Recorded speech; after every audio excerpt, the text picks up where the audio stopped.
Well, today's adventure brings us back to Lovewell Mountain here in Washington, New Hampshire. And we are on Lovell Mountain Road that we will be using to get up to the mountain. I know it doesn't make sense that the two different names we'll explain later in the video. Right now, we just want to make sure that you know when you get here, you're in the right place with all these signs. I love New Hampshire, especially on the back road. Your GPS is wrong, turn around. That's so cool. But we are on the Monadnock Sunapee Greenway. You can tell it is blazed in white. And no, this is not part of the Appalachian Trail.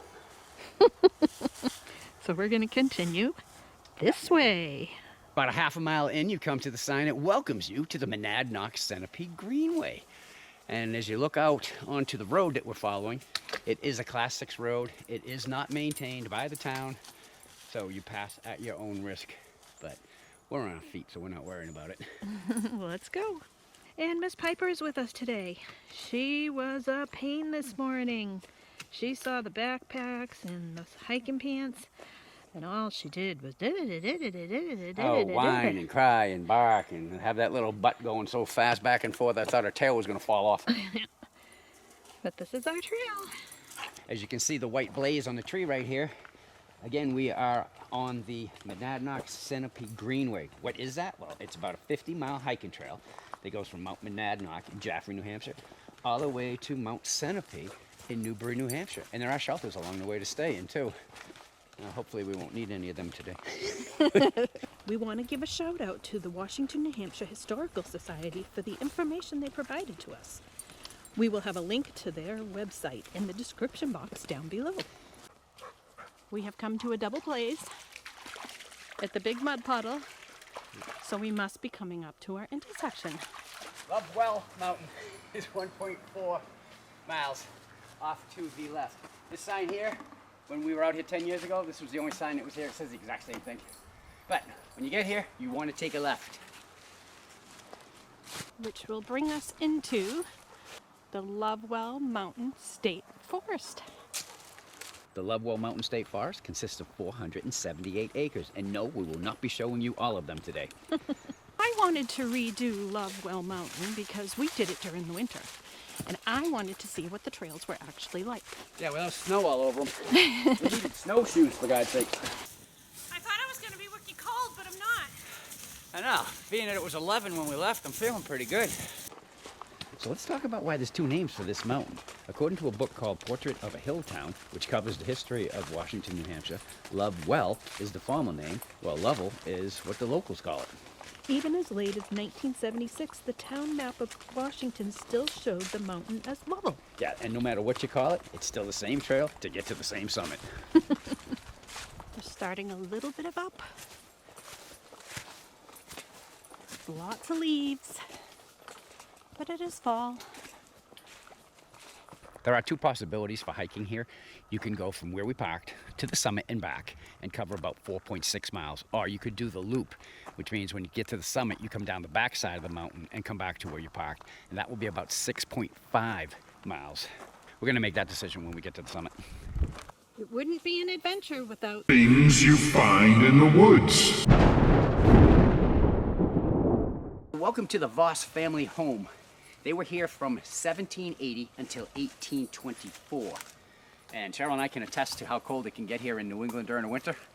And they must have knew that because they raised 12 children while they were here. Now, finding information on things we find in the woods is not always an easy thing to do. Sometimes we get lucky, sometimes we don't. Sometimes it's just tidbits of information.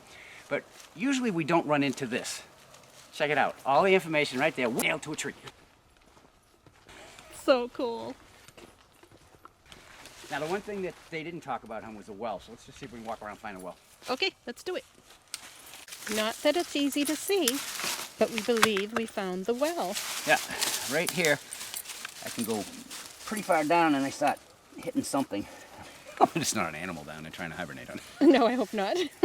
So, and there's more over here. Doesn't go as deep, but some of the rocks could have caved in, which this is a good thing because you can't fall in this. So we came across our first cairn, and it's right across from a blaze. Yeah, we're a little over half a mile from the summit right now. Getting close. We already did a lot of the up, and it seemed to have flattened out a little bit. Let's see if it stays that way. So we've made it to the spring sign. What we're going to do is we're going to take a sidetrack, go down and see what the spring looks like, then come back and get to the summit. Let's go this way. We found the spring. It's really dry right now, so it's not running. There is water in it.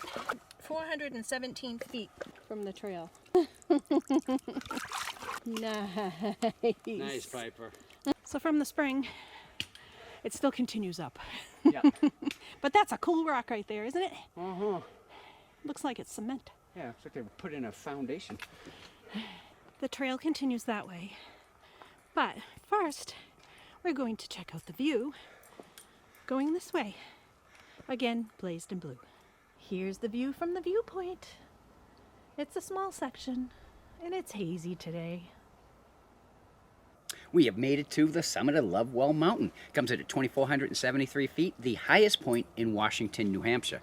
Now, where they place the sign, it's great when the sun is out, because if you like blotches all over the thing, then you're in luck. The camera does not like it. No, not at all. We were able to manage getting a picture of it without all the sun breaking into it. So This is what it looks like. now we decided that we are going to do the loop. So instead of going back down to Washington, we're going to continue this way. We're not going all the way to Pillsbury State Park, but we will follow it back down to where we parked. What you find, babe?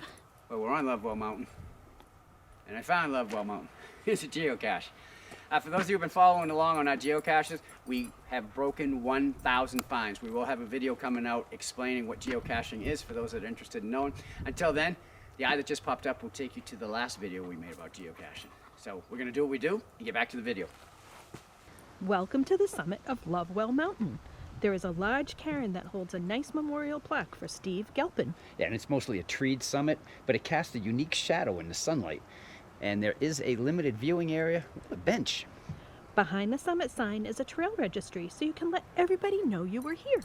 And this is one of the many mountains in New Hampshire that was once proposed to have a fire tower. So if you're doing that list, then you need to come here. Cheryl and I were the second couple to ever complete that list. There is also a geological survey marker here on the summit. All right, so you want to go see what's down the other side of the mountain, hon? Let's go. So it's a little darker over this side. It's a spookier walk. But we do have gravity on our side. Oh, yeah. Going down. As we're coming down Lovewell Mountain, we are getting peekaboo views that are probably not here during the summer. We left Lovewell Mountain State Forest. We've got a different type of forest here. It's more open, it's brighter. I'll say I like going up the other way first. Yep. Definitely. Coming down this way isn't too bad, but going up might be. And a couple of times we're getting turned around looking for the blazes too, so. But they're better here. Perfect right here.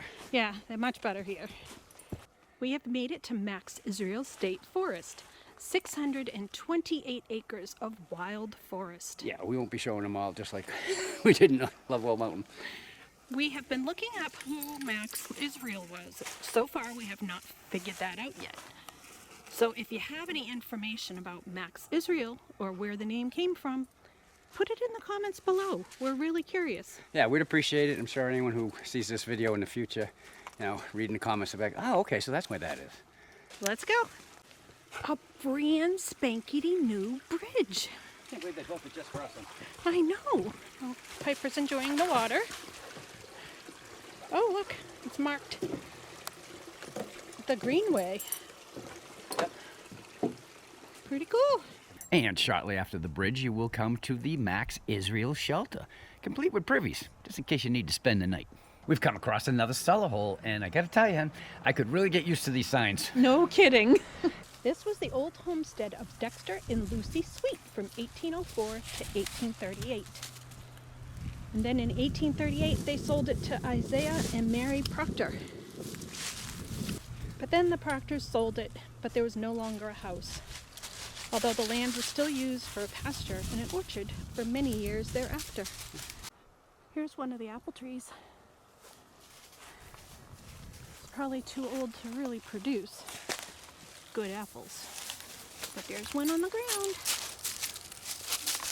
So there are a lot of these large boulders randomly placed throughout the hike.